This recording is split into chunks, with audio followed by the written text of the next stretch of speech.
Assalamualaikum warahmatullahi wabarakatuh.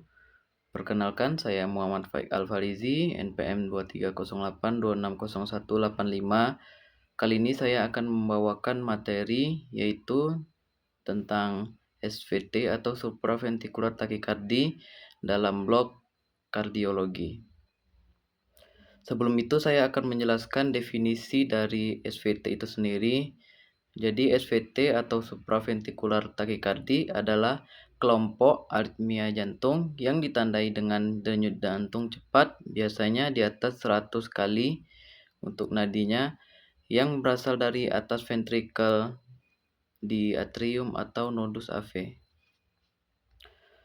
Untuk etiologinya, ada beberapa penyebab umum dari SVT, antara lain yang pertama Rentry circuits seperti pada AVNRT atau AVRT.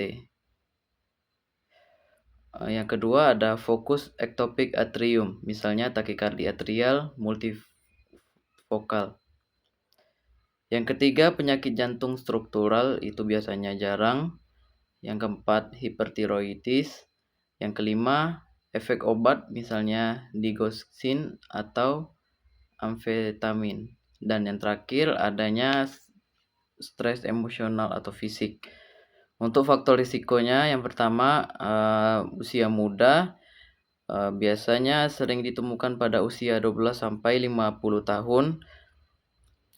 Kemudian ada riwayat keluarga aritmia.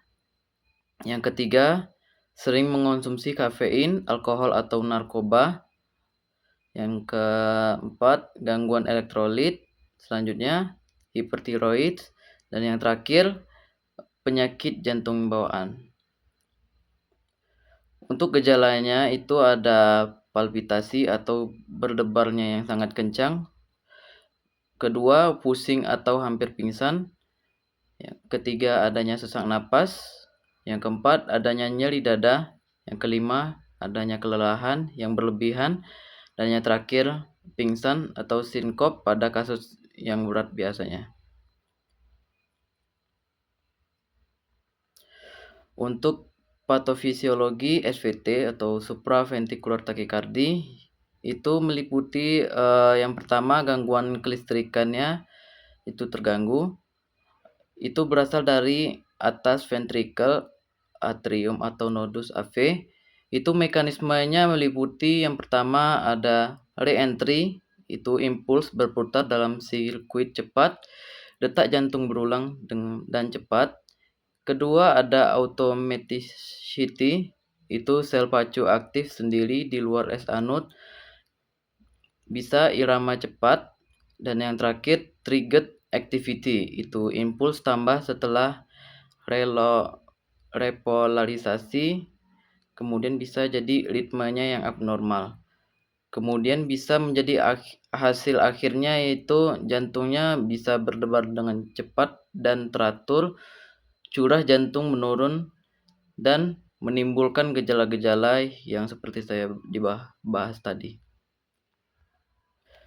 Kemudian untuk pemeriksaan fisiknya itu bisa ditemukan di tanda-tanda vital, yaitu nadi cepat dan teratur, biasanya berkisaran 150 sampai 250 kali. Tekanan darah bisa normal atau turun. Dan untuk pemeriksaan head to toe bisa dijumpai tanda hipoperfusi. Itu ada kulit pucat, dingin, dan berkeringat jika SVT yang berat. Untuk pemeriksaan penunjang itu yang pertama bisa dilakukan elektrokardiogram atau EKG yang umum sering dilakukan. Itu biasa hasil dari EKG-nya itu sendiri menunjukkan ritme takikardia reguler dengan QRS yang sempit, tidak terlihat gelombang P yang jelas. Kedua ada Holter monitor untuk mendeteksi SVT yang intermittent. Yang ketiga ada tes tiroidis, elektrolit, dan toksikologi bila dicurigai faktor pemicu. Dan yang terakhir ada ekokardiograf. Itu bisa dicurigai adanya kelainan struktural jantung. Untuk farmako yang bisa diberikan yaitu yang pertama ada adenosin untuk pilihan pertamanya. Biasa digunakan untuk menghentikan AVNRT atau AVRT secara cepat. Kemudian ada beta blocker atau CCB, bisa digunakan misalnya seperti verapamil atau tiziazem. Yang terakhir ada anti aritmia kelas 1C atau kelas 3. Contohnya seperti flecainid atau amiodaron jika terdapat refraktor.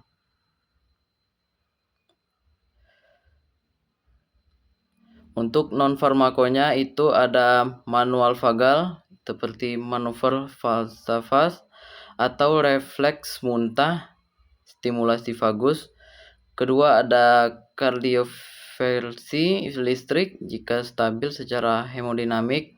Yang terakhir ada ablasi kateter, terapi definitif untuk SVT berulang, terutama untuk AVNRT atau AVRT. Komplikasinya itu bisa gagal jantung jika berlangsung lama. Kemudian ada iskemi miokard, kemudian ada sinkup, kemudian ada trombosis atau stroke, itu biasanya jarang. Dan yang terakhir, yang parahnya itu ada henti jantung. Itu sangat jarang, tapi mungkin bisa terjadi jika disertai penyakit jantung yang lainnya. Untuk prognosis dari SVT ini yaitu umumnya baik, terutama pada SVT tanpa penyakit jantung yang struktural. Ablasi memiliki tingkat keberhasilan tinggi, yaitu berkisar lebih dari 95% dan menurunkan kekambuhan secara signifikan. Baik, mungkin itu saja yang bisa saya sampaikan dari materi SVT atau supraventrikular takikardi. Berikut merupakan referensi yang saya gunakan.